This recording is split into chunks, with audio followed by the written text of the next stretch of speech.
Hello, hi, welcome once again to M5's new English language learning program, Let's Speak English. I'm Gav Duncan and I'm here on your TV screen to help you learn English. Now, are you sitting comfortably? Yes? Good. And are you ready for today's lesson? Yes? Good. Okay, well, let's learn English together. Well, here we are once again. Welcome, welcome, welcome one and welcome all.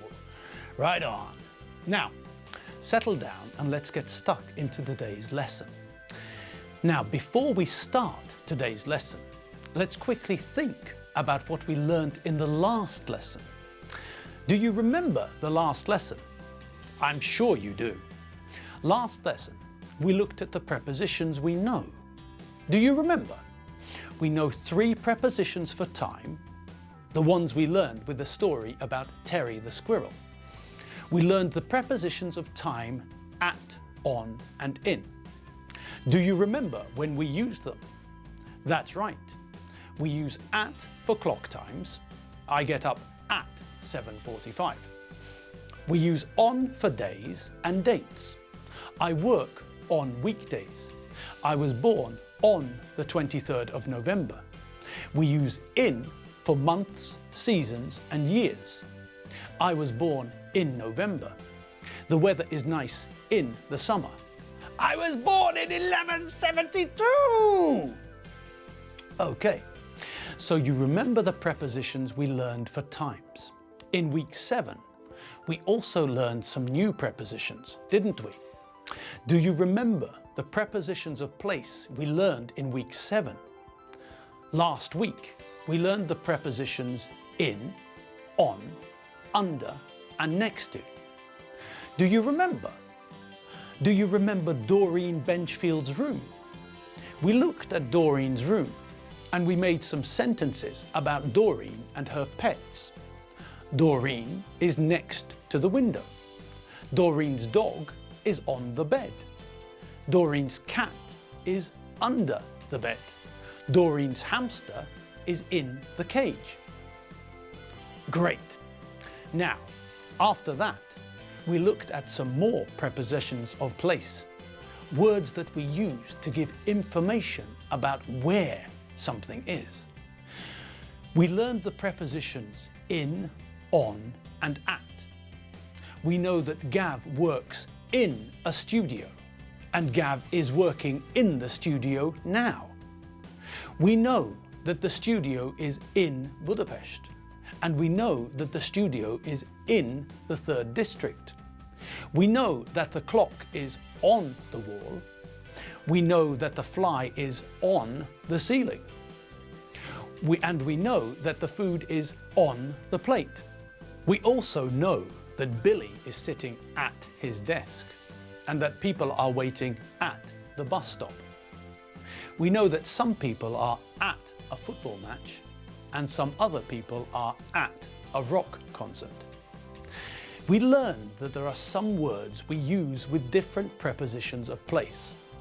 For example, we always use the preposition in with hospital, bed, the sky, the world, cars and photos.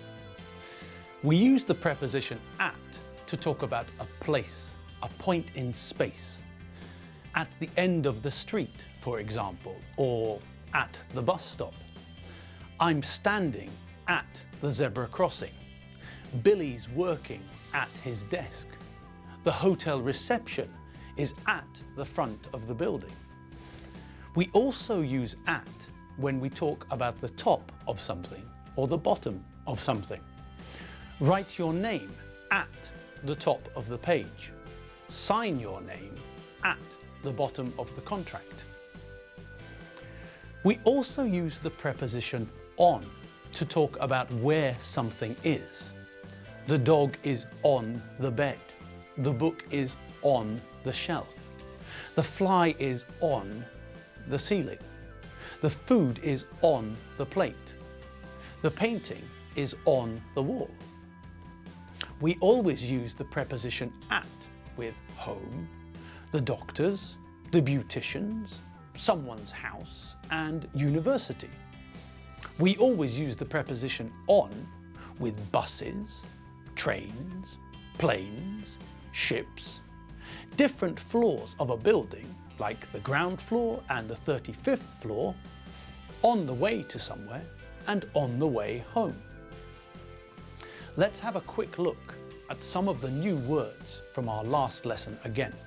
Ill, hospital, favourite, city, news, hero, happy, strange, whole, motorway, doctor, dentist, hairdresser, beautician, train, bus, party, airport, train station, bus station, police station, floor, ground floor, first floor, second floor, on the 78th floor, full, tram, magic, aubergine.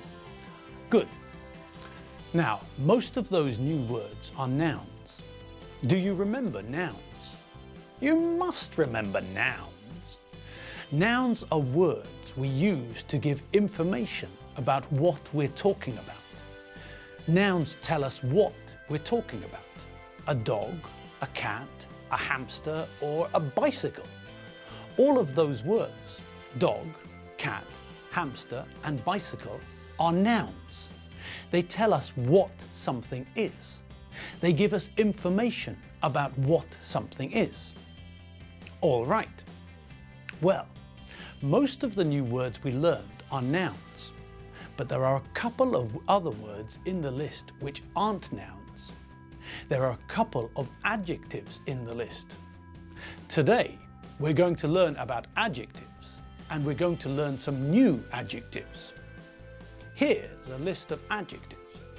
To make it easier, we're going to learn the adjectives in pairs with their opposites.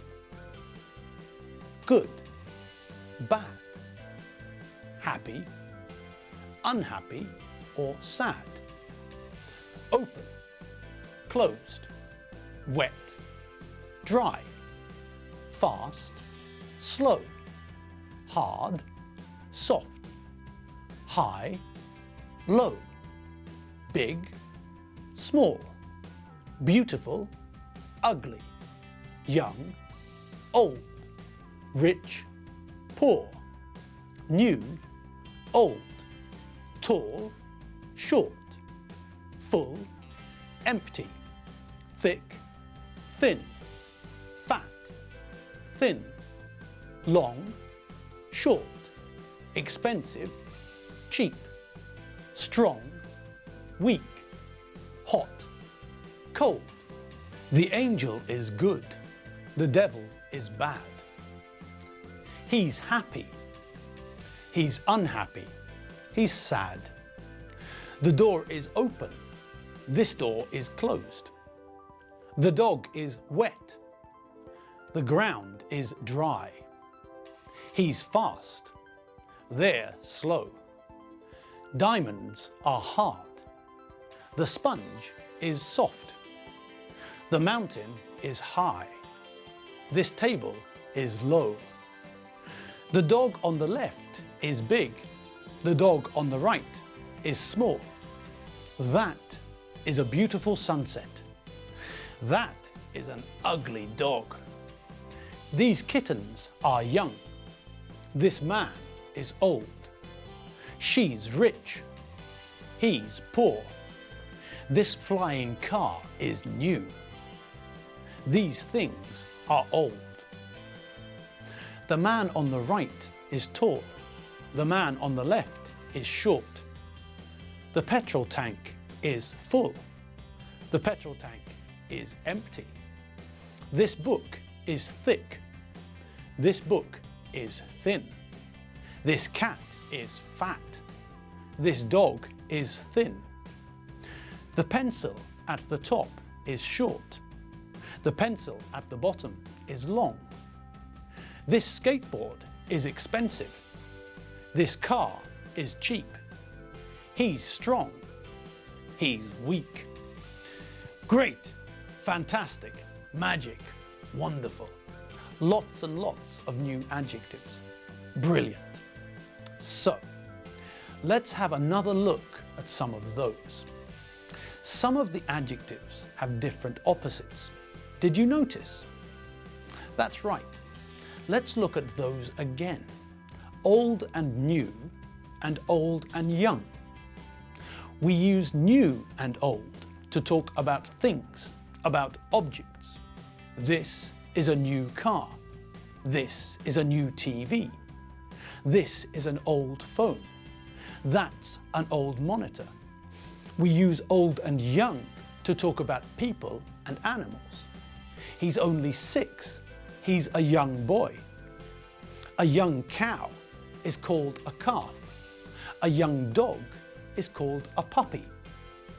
There's thick and thin, and also fat and thin. We use thick to talk about objects, a thick book, for example, or a thick wall. When we talk about the opposite of a fat person or animal, we say thin or slim. Thin is not very positive. Slim is very, very positive. If you want to be nice to someone, you should use the word slim, not thin. We saw the adjectives tall and short, and we saw the adjectives long and short.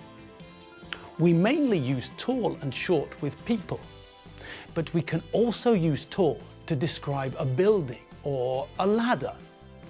The Eiffel Tower is a tall building. To climb to the top of a tall tree, you need a tall ladder. Great, magnificent, fab, ice lolly, 99. Well, that's all we have time for today. That's the end of today's lesson. Today, we looked at the prepositions we learned in our last lesson and started learning adjectives.